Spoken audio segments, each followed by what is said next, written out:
started alerting people, calling people, because I told him my own line has gone off. So that was it. And as I sat there, he also sat there, the AIG, waiting. And there was a man at the door to prevent other people from coming, and he was pointing his AK-47 rifle on my table, on me at the table. You know? And I remember on another occasion, the intercom rang, and I tried to pick it up. It was my secretary, and that one bellowed. The AIG had gone outside to look around or something and come in. That one bellowed, "Oh, guy, if you pick that phone again, you are dead." So I sat like that from about 11 o'clock till about quarter to 3. So at that time, that the door opened, and I saw the clerk of the House of Assembly. He was my teacher at St. John's Secondary School alone. My secondary school days. So I met him again as a civil servant, and of course I showed him that respect I said. So he came in, his face was big, bloated. And immediately he came, the AIG jumped up and said, "Okay, is the paper ready?" He said yes. He took the paper. Invariably they were beating. Sorry? They may have beaten.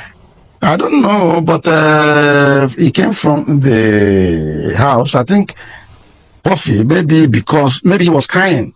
I don't know. With red eye and everything. He's like a family member to me, so I think that was what had happened to him. So he took the paper?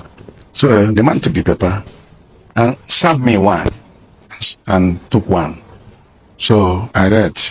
It was the resolution of the House of Assembly accepting my resignation and asking for the deputy governor to be sworn in conformity with section 181 or so, where governor resigns, dies, or incapacitated. So when I read it, as a matter of fact, it made me angry. I was very polite and very civil with the man, but when I read this, I discovered why he was there. And I felt that he had breached his oath of office. So after reading it, I asked him point blank. I didn't fear death. I didn't fear gone. I said, "Is that why you're here?" And before he could answer, I said, "Will you walk out from here?" I ordered him out. And I told him I was still the governor of this state. If this paper is why you're here, I'm still the governor of this state. And you must take instructions from me. I'm the chief security officer of this state. Get out from my office. And that was it. And he left? No, he was staggered and confused too. So I started packing my bags, my files, and put them in my bag. And I said, "Okay, if that's why you're here, you want to take this office, take it. I'm going." He said, "No, you should come back. Come and hand over to me." I said, "Who are you? Why should I hand over to you?" "Policeman." Sir? So I carried my bag by myself, put it on my shoulder, and started going out. And he sat there looking at me. After a while, he started following me. And I came out. The one with AK-47 was trying to body. I said, "My friend, get out from here. I'm going home. I think you said I'm not governor, so go and take the governor's office." So I walked out. And when I came, they had folded the flag of state and flag of everything on my official car, and I called up my private forces. That forces I used in going for swearing in. It comes to me every time. So I tried to enter the day, started blocking me. So then I noticed that all the staff in the government house were locked in their offices because they were peeping out from the windows to see what was happening. They locked them in their various offices. So when I started shouting at that compound and telling the man off, the workers started shouting too and calling them names. And the police had surrounded the whole of the government house, including the gates. So the AIG said I should not leave, that he has instruction to take me to my village. Of course, I got angry again. I shouted at him. I said, "Who told you I want to go to my village? If I'm still to be governor, as you claim, I'm a free man. I can go anywhere I want. I want to go to Lagos. My family is in Lagos." Of course, At that time, he had become weak in his assertions. But he said he will put an orderly to take me to wherever I'm going. And so put one DSP, 3-star there. And then I was at the back, and then my driver, my personal driver. It wasn't even on government payroll. And where were your others? Okay. Oh, they have all disappeared. They have all disappeared. You know, police is like dog. They obey to the last command. You might have 20 of them. You don't see them on just one instruction. So they're all gone. From my ADC to my CSO to everybody. And unfortunately, my CSO was also police.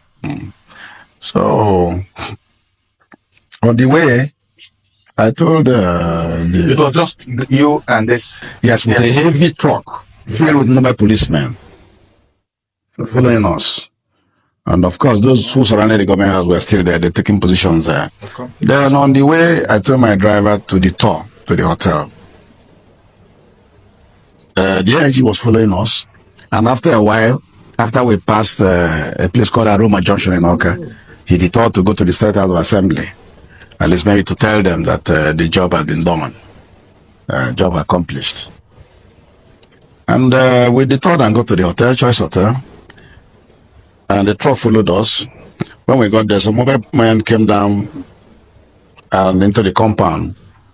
I went to my own block because I had a floor in that hotel. The proprietor constructed a new block, and it happened to have 4 rooms on the floor with a small hall, and I was using it as my residence, pending when they finished the renovation of the governor's lodge.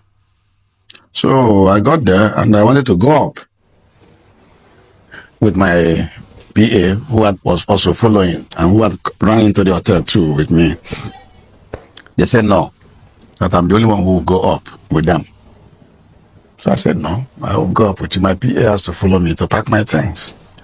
They refused, and I refused. I see that my controversy name. We had a controversy there. Right there. Yeah, right there. And I said no. And they cocked their guns. I said, well, you can shoot, but I can't go with you alone without a third party on my own side. Third party must come from my side. And this is the man, and he has to come and do the packing and bring down the suitcase. In any case, when they continued the argument, I found out that a thought flashed in my mind, and I said, why are you following them? So when they finally buckled and said, okay, he can go with you, let us all go. I said, no, I'm not going anywhere again. He said, eh? I said, yes, I'm not going anywhere again. So by that time, my staff members were coming. I saw my chief press secretary from a distance because they were all blocked from coming into the area of my own block of flats. So I started gathering strength. I started seeing some faces who were not the people who took me hostage. So I said I wasn't going again. They said, why do you say you're not going again? I said, because this is the hotel where I'm domiciled. And I don't need to leave it. I want to stay here, even though I haven't finished the government. They said, but you say you were going to go to a village and we agreed with you. I said, no, it is you who said that.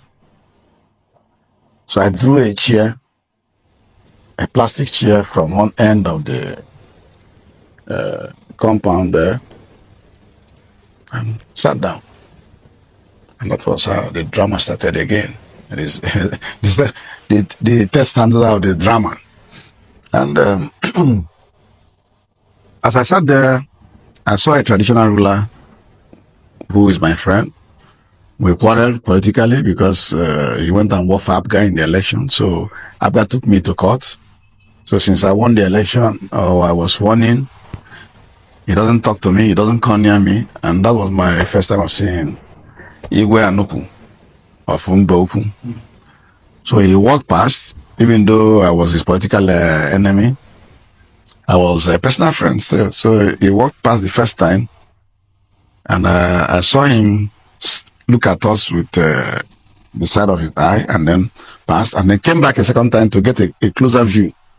So on his third movement along the corridor, overlooking the courtyard where we were staying and arguing with this policeman, he saw me, and he came down and from a distance spoke in Igbo. What's going on? Yeah. I said, well, I'm here, I'm under house arrest. And the people say I'm no longer governor. He did his face like this.